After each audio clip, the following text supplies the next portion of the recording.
अस्सलाम वालेकुम नाजरीन। डी चौक साने के बाद ये सोचा जाने लगा कि तहरीक इंसाफ अब फिर इस्लामाबाद का रुख नहीं करेगी, लेकिन अंदरूनी खाना तहरीक इंसाफ के चंद लोगों ने, खासकर महमूद खान अचकजई ने, ये तजवीज़ दी है, इमरान खान साहब को भिजवाई है कि हम ऐसा कर लेते हैं कि KPK के 38 ज़िले हैं, डिस्ट्रिक्ट्स हैं, वहाँ पे तहरीक चलाते हैं, यानी कि रैलीज का एहतमाम करते हैं, पुरजोर रैलीज का।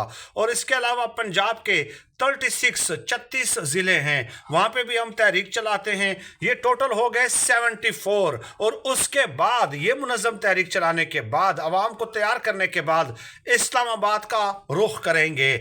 और ये मुमकिन तौर पे फरवरी या अप्रैल में हो सकता है, क्योंकि मार्च में ज़ाहिर है माह रमज़ान होगा।